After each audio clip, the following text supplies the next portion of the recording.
क्या हो अगर जिस ईश्वर में विश्वास करना सिखाया गया है वो पूरी कहानी न हो?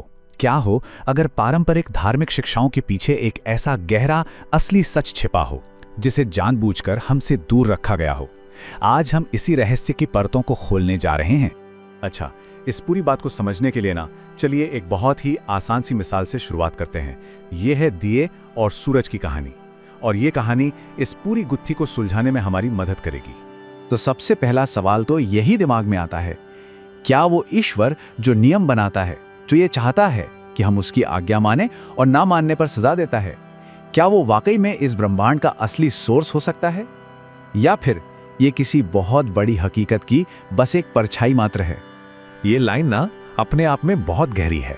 जरा सोच कर देखिए कि एक छोटी सी रोशनी को ही सबसे बड़ा प्रकाश मान लिया गया, जबकि जो असली सोर्स था, जो असीम था, जो हर जगह था, उसे तो पूरी तरह से भुला ही दिया गया। इसी एक विचार में इस पूरे रहस्य की जड़ छुपी हुई है। तो ठीक है, इस पूरी कहानी में दो मेन किरदार हैं। एक तरफ है एक कारीगर और दूसरी तरफ है असली स्रोत यानी सोर्स, और ये दोनों एक दूसरे से बिल्कुल अलग हैं। प्राचीन नॉस्टिक ग्रंथों में इस कारीगर को डेमियर्स कहा गया है। अब ये डेमियर्स समझ लीजिए एक शिल्पकार जैसा है, जो मिट्टी से बहुत सुंदर मूर्तियां तो बना लेता है, पर उसने वो मिट्टी खुद नहीं बनाई। वो शक्तिशाली जरूर है, पर वो सब कुछ नहीं है। वो इस भौतिक दुनिया का शासक है।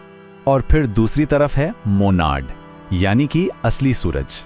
देखिए, ये कोई इंसान या कोई शासक नहीं है।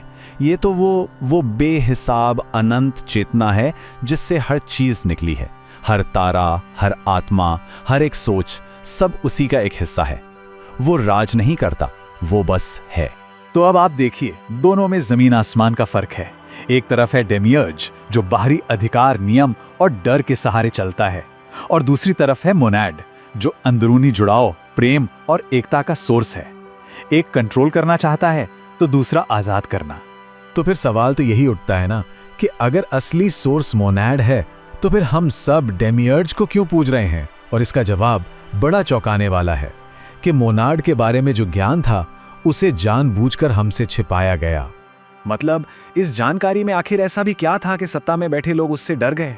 इसे दबाने के लिए इतनी मेहनत क्यों की गई? और वजह बहुत सीधी है। अगर किसी इंसान को यह एहसास हो जाए कि उसके अंदर खुद दिव्यता का एक अंश है, कि वो उस अनंत सोर्स का ही एक हिस्सा है, तो फिर कोई भी पुजारी, राजा या कोई भी ताकत उसे डर के सहारे कंट्रोल नहीं कर पाएगी। ये ज्ञान तो सत्ता के पूरे खेल को ही खत्म कर देता है। और इस सच को दबाने के लिए इतिहास में बाकायदा काम किया गया। जो भी किताबें मोनाड की बात करती थीं, उन्हें विधर्मी कहकर जला दिया गया। जो गुरु इस सच को सिखाते थे, उन्हें चुप करा दिया गया। और धीरे धीरे आस्था का आधार प्रेम और अंदर की खोज की जगह डर और बाहरी आज्ञाकारिता ने ले ली। चलिए अब इस पूरी सोच को लेकर चलते हैं एक बहुत ही मशहूर कहानी की तरफ, ईडन के बागीचे की कहानी। क्या हो अगर वो कहानी वैसी ना हो जैसी हमें हमेशा से सुनाई गई है? बचपन से हमें यही सिखाया गया है कि उस बाग में विलन कौन था? सांप। पर नॉस्टिक नजरिए से देखें तो सवाल ये उठता है कि क्या सच में ऐसा था या असली धोखेबाज कोई और था? तो चलिए जरा फैक्ट्स को ही देख लेते हैं। ईश्वर का दावा था, फल खाओगे तो मर जाओगे। सांप ने कहा, तुम्हारी आंखें खुल जाएंगी। और नतीजा क्या निकला? वो मरे तो नहीं, बल्कि उनकी आंखें वाकई में खुल गईं। तो फिर सच कौन बोल रहा था? और ये लाइन तो जैसे सब कुछ साफ कर देती है। ईश्वर ने उन्हें बाग से इसलिए नहीं निकाला कि उन्होंने कोई गुनाह किया था, बल्कि इसलिए निकाला क्योंकि वो डर गया था। उसे इस बात का डर था कि इंसान उसके बराबर हो जाएगा, अपनी असली दिव्यता को पहचान लेगा। ये सजा नहीं थी, ये अपनी शक्ति को बचाने की एक कोशिश थी। तो देखिए, ये कहानी सिर्फ कोई पुरानी कथा नहीं है। इसका सीधा कनेक्शन हम सबसे है। हमारे अंदर छिपी हुई एक बहुत बड़ी सच्चाई के बारे में है ये। नॉस्टिक्स ये मानते थे कि भले ही डेमियर्ज ने ये भौतिक दुनिया बनाई हो, पर वो उस दिव्य चिंगारी को खत्म नहीं कर सका जो हर एक इंसान की आत्मा में है। हम सब के अंदर उस असली सोर्स, उस मोनाड का एक छोटा सा टुकड़ा है। और शायद यही सबसे बड़ी सच्चाई है। हम जिस दुनिया को कभी कभी एक जेल की तरह महसूस करते हैं, उसकी दीवारें सिर्फ एक भ्रम है, और उसे खोलने की चाबी कहीं बाहर नहीं, वो तो हमेशा से हमारे अंदर ही मौजूद रही है। यही है अंदर से जागने की शक्ति।